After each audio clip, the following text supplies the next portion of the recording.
घुमाइमा बसिरहनु मेरो सिरवासँगमै बसिलानु पुर्ने रहेछ ठुलै चण्डी पुर्ने पञ्चमी रहेछ आज किरातीको मुन्डुमी थलो तम्लुङ पोखरी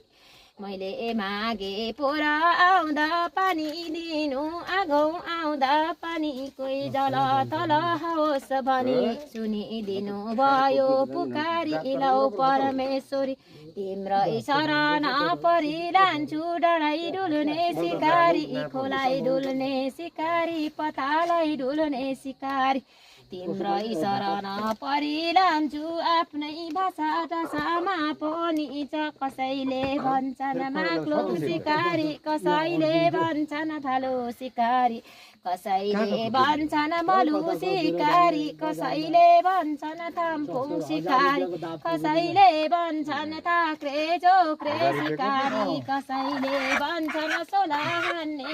सिकारी तिम्रो शरण परिरहन्छु र छेछेमै दिन यो सानो मुन्डुमी कालोले सोही केलाउने झाँक्री पितृ प्रसाद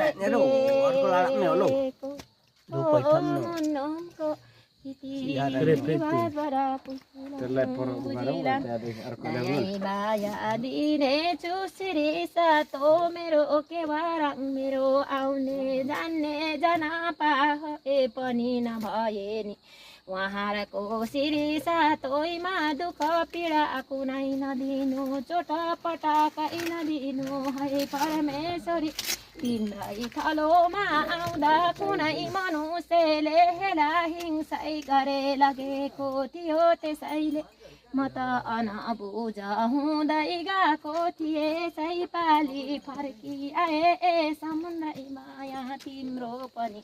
छाया थिएछ माया थिएछ अघि गर्ने बिजुवा झाँक्री पुजारीको पनि श्री सातोइ दिनु श्री सातोइ उठाइ लान्छु हेला परमेश्वरी तिम्रो